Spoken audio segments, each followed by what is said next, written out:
Saya ini masih kecil sudah diajari bahwa Pancasila ini tauhid. Itu kelas 5 SD, saya sudah radikal. Ketika demo 212, mayoritas tokoh alumni Afghanistan itu sudah ada di Jakarta. Karena yang diinginkan itu bukan masalah makmurnya, tapi yang diinginkan negara Islam. Nggak ada di Indonesia ini yang sebesar saya keterlibatannya teroris. Alhamdulillah, wassalatu wassalamu ala rasulillah. Yang saya hormati Baidawi dan kawan-kawan narasumber, hadirin semuanya. Jadi mungkin masih ada yang belum kenal saya. Oke. Jadi saya ini Ali Imron, hingga sekarang masih menjalani hukuman karena menjadi pelaku bom Bali. Tadi kan teorinya Pak Mas Alamsyah bahwa sudah pasti bisa dipastikan kalau radikal itu mesti intoleransi. Jadi supaya hadirin tahu, kami yang terlibat dan mengawali aksi teror di Indonesia, yaitu kami mulai dengan pengeboman di rumah Duta Besar Filipina di Jalan Imam Bonjol, Jakarta, Agustus tahun 2000. Itu kami tidak ada, kami bukan intoleransi. Kalau kami yang akhirnya menjadi teroris itu intoleransi, sudah banyak sekali yang kami bunuh. Tetangga-tetangga yang non-muslim, tetangga-tetangga yang LDII, tetangga-tetangga yang Ahmadiyah. Karena apa? Kami diajari untuk membunuh. Jadi saya ini lulusan Akademi Militer Mujahidin Afghanistan tahun 1994. Adik letengnya Jenderal Ibnu. Kalau Pak Ibnu 93. Kami memang diciptakan untuk menjadi jihadis bahasa agamanya, tapi bahasa umumnya menjadi teroris untuk menteror seluruh umat manusia yang membenci Islam atau menjadi musuh Islam. Sebetulnya itu. Sehingga cara membunuh dengan cara apapun kami pelajari. Itu. Nah, kenapa seperti itu? Apa yang membuat ini penting sekali, Mas? Apa yang membuat kami melakukan pengeboman? Ini nanti ada hubungannya dengan peristiwa yang terakhir yang kita prihatin, yaitu pembunuhan yang terjadi di India. Bom yang kami ledakan untuk menyerang Duta Besar Filipina Agustus tahun 2000 itu karena peperangan kami bersama Mujahidin Moro melawan pemerintah Filipina. Jadi ada ini efek balik ya? Efek balik, korelasi. Artinya bahwa dengan peristiwa itu mereka kita balas. Di antaranya duta besarnya di Indonesia. Terus kalau ditanya kenapa kok di Indonesia, ya kami jawab karena kami tidak mengakui NKRI. Karena kami inginkan itu NKRI itu menjadi negara Islam Indonesia, balik lagi NII. Jadi supaya jelas. Nah, kemudian bom kedua, bom gereja malam Natal serentak di beberapa kota di Indonesia tahun 2000, yaitu tanggal 25 Desember. Termasuk di Mojokerto. Saya yang melakukan. Itu kenapa? Karena kerusuhan Ambon dan Poso, yaitu penyerangan yang dilakukan oleh oknum Kristen terhadap umat Islam.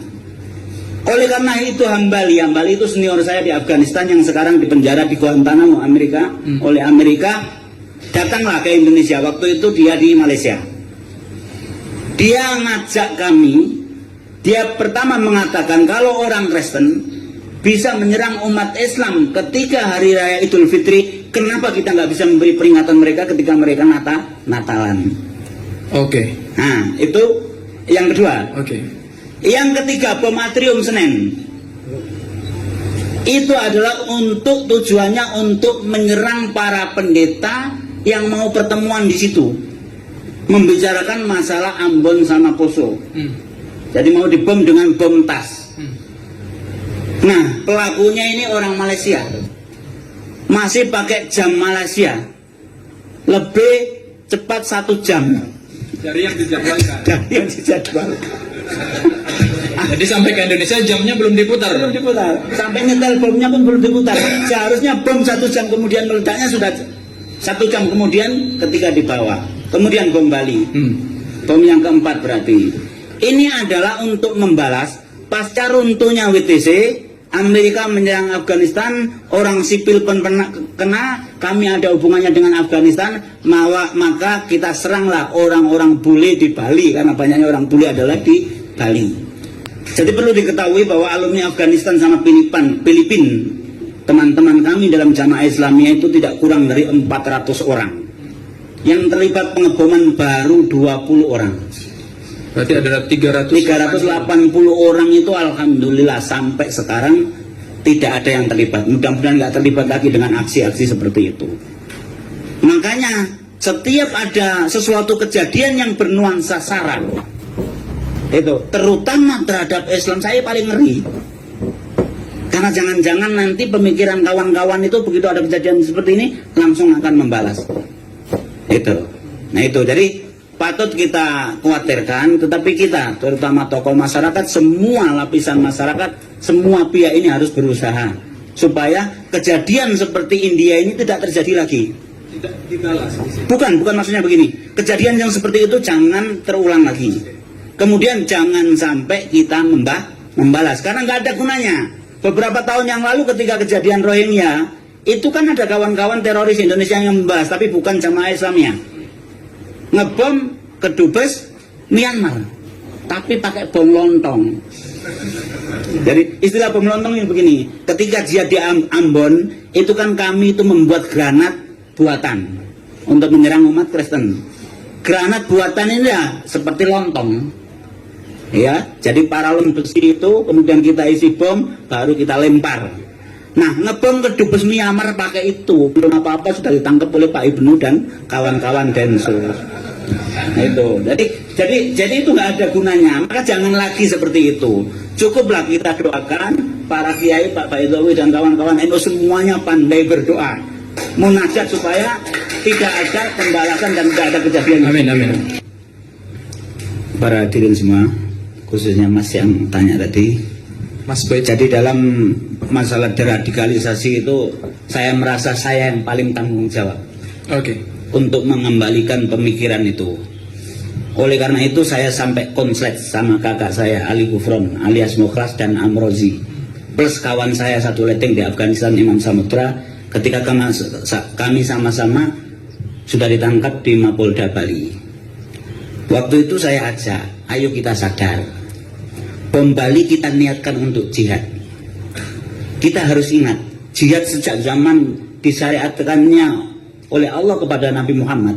Kalau jihad itu kalah, pasti ada kesalahan. Nah, kita ini sudah ditangkap, berarti artinya bahwa kita ini kalah. Bom Bali belum 1 bulan Amrozi sudah ditangkap. 3 jam kemudian saya DPO. Jadi saya ini yang disebutkan Amrozi, kedua setelah dia yang terlibat pelaku bom Bali. Artinya bahwa sekarang mayoritas tokoh pengebom Bali ini sudah ditangkap. Ayo kita sadari bahwa ini jihad yang salah. Tapi akhirnya tetap ngotot bahwa saya yang disuruh tobat. Nah, sudahlah, akhirnya kita pisah. Akhirnya saya sejak itu mengkampanyakan untuk deradikalisasi. Nah, kesulitan saya sampai sekarang ini, Mas, saya lakukan selama 17 tahun di penjara ini, tidak ada waktu sedikit pun kecuali deradikalisasi. Baik melalui media atau melalui orang besuk, selalu saya tekankan. Sampai pernah Nurdin M. Top sama Dr. Azhari ketika masih ada itu saya pesankan, kasih tahu 2 orang itu, jangan melakukan aksi lagi, ya. Kalau masih melakukan aksi, jangan disalahkan saya kerja sama polisi nangkap mereka. Sampai seperti itu. Dan murid-murid saya, binaan saya, sejak pertama sudah saya kirimi surat, saya pahamkan. Alhamdulillah dari ratusan orang sampai sekarang nggak ada yang terlibat. Nah, ini permasalahannya. Nah, yang jadi ganjalan dalam deradikalisasi itu nyelenehnya beberapa tokoh. Di antaranya masih nyeleneh bahwa terorisme di Indonesia ini adalah rekayasa atau konspirasi. Ini yang nyeleneh. Akhirnya sulit kita memahamkan ke masyarakat. Kita ajak untuk deradikalisasi bersama-sama. Karena deradikalisasi itu tidak cukup tanggung jawab saya sebagai mantan dan tobat, nggak cukup. Tidak cukup BNPB, nggak cukup. Tapi semua pihak harus. Karena namanya teroris, supaya nanti nggak bingung, saya sampaikan teroris sekarang ini ada dua kubu.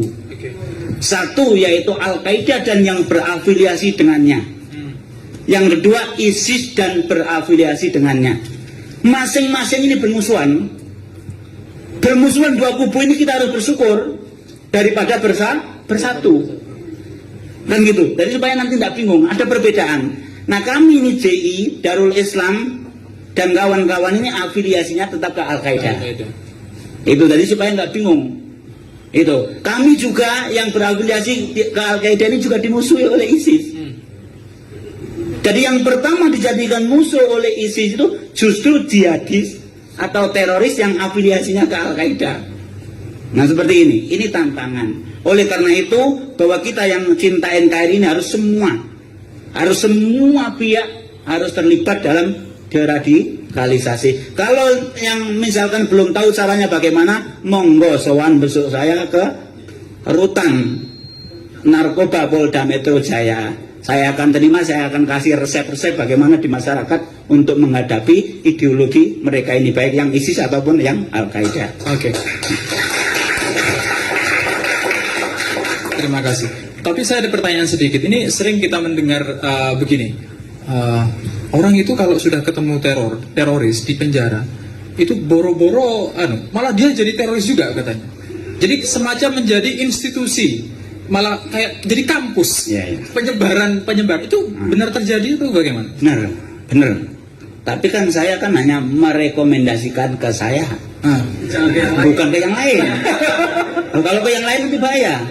Makanya sering saya sampaikan, terutama ke Pak Ibnu sebagai Densus BNPT itu begini, sampean jangan mudah percaya sama teroris kecuali sama Ali Imron. Apa bedanya?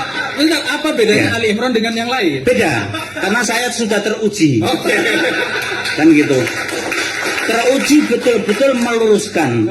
Teruji betul-betul bahwa menyadari kesalahan.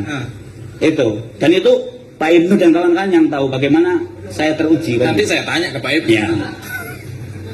Oke, terima kasih Mas. Saya terakhir ini sebelum saya lupa ini. Seberapa besar sih intoleransi itu menyumbang terhadap gerakan radikalisme terorisme? Jadi kan ada wabah intoleransi. Mas Alam ini tiap tahun mencatat. Tiap tahun mencatat ada perusakan rumah ibadah, ada penolakan terhadap ini, ada kelompok yang didiskriminasi. Terus sepertinya bertambah Mas, semakin ininya. Nah itu ada nggak sih kalau ini naik misalnya itu juga naik gerakan terorismenya? Atau seperti apa? Jadi begini, tentang intoleransi dan anti keberagaman itu saya sebagai teroris itu justru kaget. Maksudnya kaget? Kagetnya begini, saya ikuti apa istilahnya gonjang-ganjing itu pasca kasus Ahok. Di media, di macam-macam itu kok masyarakat ini yang muslim maksudnya kok lebih brutal daripada teroris saya gitu. Iya, kan gitu. Maksudnya begini dalam komentar, dalam hal-hal yang berhubungan dengan intoleransi dan anti keberagaman itu kok saya itu kan sudah nggak ada di Indonesia ini yang sebesar saya keterlibatannya teroris sampai sekarang. Saya ditangkap, BB saya, barang putih saya masih 2 ton bom, M16 masih 7 pucuk, peluru ribuan dari berbagai kaliber, TNT masih 20 kilo. Jadi keren. Kemudian hingga sekarang belum ada yang menyamai teroris di Indonesia. Ya jangan sampai ada Mas. Maksudnya begini, artinya bahwa belum pernah ada teroris yang berani membawa 1 ton bom kecuali saya. Itu kan yang bunuh diri itu kan belum lancar nyetirnya.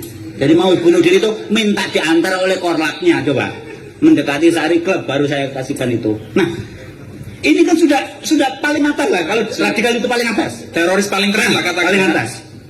Tetapi ketika saya saksikan intoleransi kasus Ahok kemudian mendekati Pilpres yang kemarin itu, saya sampai gede-gede gitu.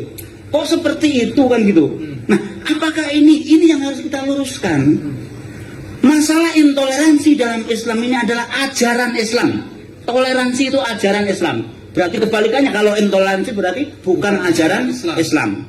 Toleransi adalah bagian daripada akhlak Islam. Kemudian yang kedua, kebinekaan atau keberagaman ini sunatullah. Hukum alam tidak bisa kita tolak dan tidak bisa kita tentang. Makanya pasti ada. Ya, walaupun keberagaman ini masalah agama, ras, suku dan lain sebagainya tetap akan ada. Kalau kita menentang berarti kita menentang sunatullah. Saya kembali ke pertanyaan, Ya. apakah ada hubungannya antara intoleransi dengan ini secara langsung atau tidak langsung dengan radikalisme atau terorisme itu? Jadi begini, kan tadi kan sudah saya sampaikan bahwa kami melakukan aksi itu tidak ada hubungannya dengan intoleransi. Itu. Tetapi begini, kalau kan begini, kalau masalah radikalisme tentunya teroris ini yang paling tinggi. Ya. Yang intoleransi, anti keberagaman itu masih di bawahnya.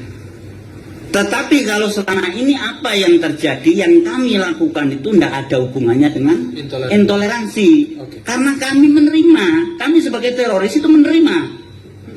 Ya, ada toleransi. Tadi sudah saya sampaikan, kalau saya ini tidak menerima atau kami tidak menerima adanya keberagaman, tentunya banyak sekali yang sudah kita bom dan kita bunuh. Kalau standarnya Mas Alam untuk mengukur intoleransi itu kan, jenengan mau nggak anak Anda kalau misalnya kepala sekolahnya itu Katolik misalnya, Iya. mau nggak menyekolahkan anak di situ? Yo, kenapa kok seperti itu? Nah itu ukuran intoleransi Mas Alam ya. Enggak seperti itu kalau menurut saya. Karena ngapain saya kok menyekolahkan ke sekolah yang kan gitu. Oke. Tetapi kalau misalkan, ya misalkan ini, saya harus nyekolahkan anak ke SD negeri. Ya Ke situ dulu. Terus kebetulan kepalanya ini apa? Kepalanya ini non muslim, ya tetap saya sekolahkan. Itu Mas Alam. Itu makanya takkan tadi saya sudah sampaikan, saya lihat intoleransi di negara kita ini kan gitu. Saya ini teroris kok melihat intoleransi sama anti keberagaman, saya kaget itu. Ini yang harus kita luruskan bersama-sama, kan gitu. Terutama NU Nahdlatul Ulama ini saya akui, jadi istilahnya saya terbantu benar deradikalisasi yang dilakukan oleh NU. Nah, itu mudah-mudahan diikuti oleh organisasi dan kelompok-kelompok yang lain. Terima kasih. Menyangkut teroris tadi, sebagai mantan harus yang jawab. Kalau sedikit Ya. mantan teroris yang paling sok. Jadi begini, tadi kan belum saya singgung, latar belakang teroris itu penting.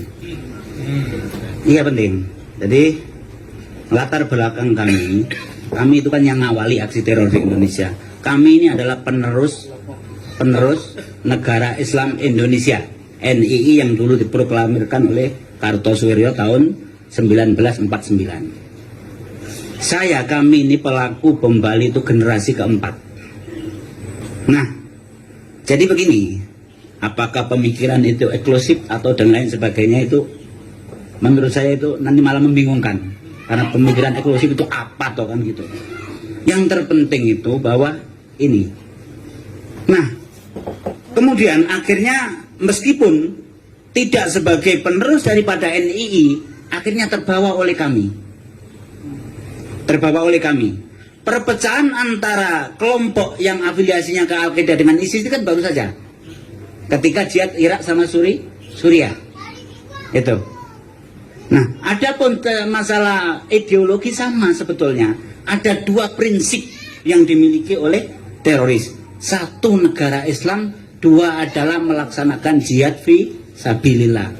Itu saja.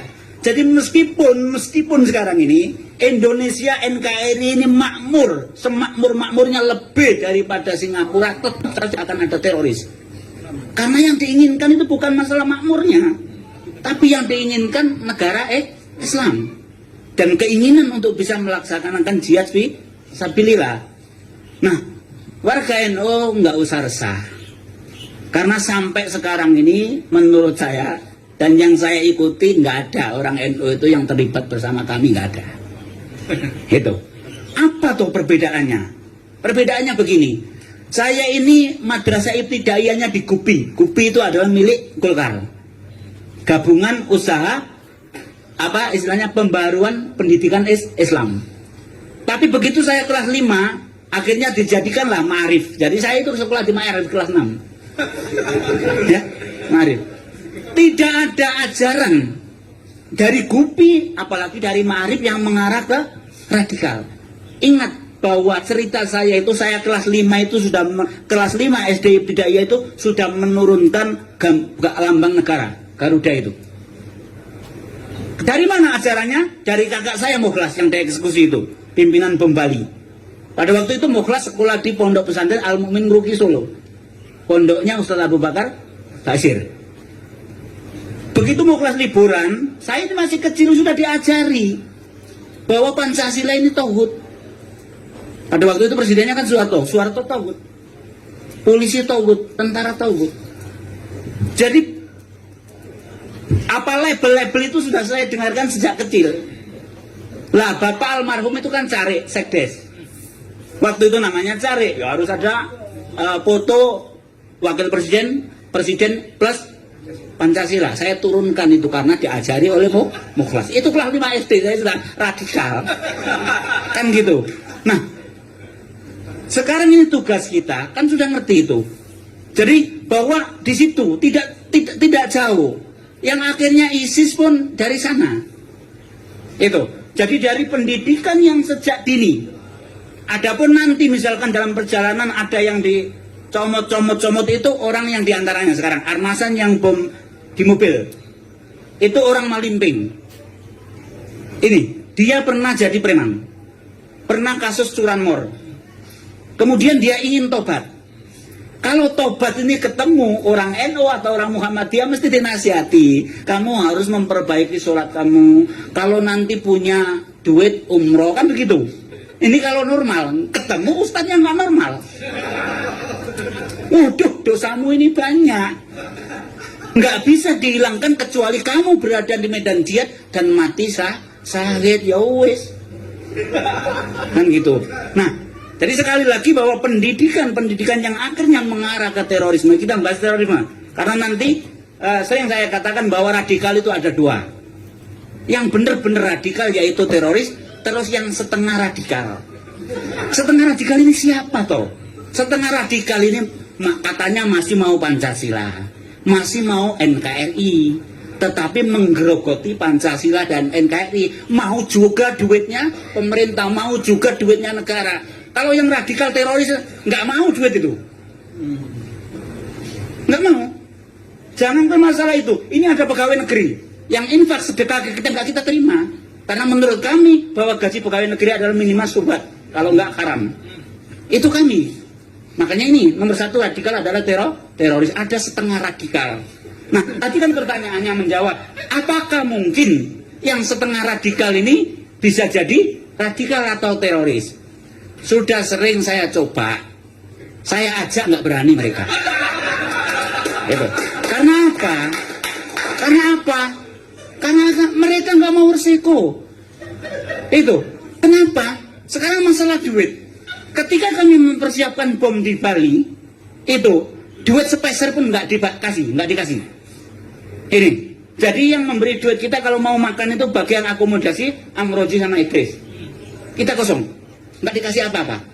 Begitu evaluasi bom Bali plus pesta karena haflah, karena kita berhasil meledakkan di Bali, di Solo di tempat kontrakannya Abdul Matin, begitu selesai kami dikasih uang 500.000 untuk mengantisipasi kalau ada apa-apa. 500.000 dari Lamongan kabur sampai mana? Jadi itu masalah dunia. Untuk radikal teroris nggak ada.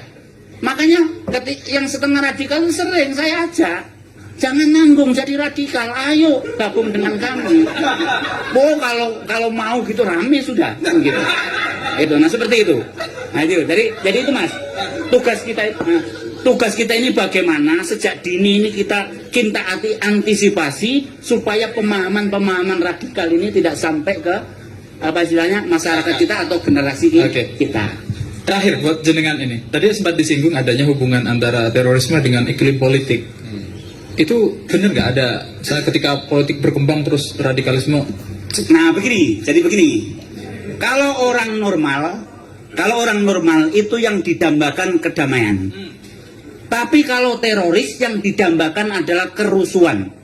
Karena dengan adanya kerusuhan itu kemungkinan akan adanya jabha atau front jihad atau medan perang. Oleh karena itu saya kasih contoh. ketika demo 212, mayoritas tokoh alumni Afghanistan itu sudah ada di Jakarta. Itu untuk apa? Untuk menunggu chaos.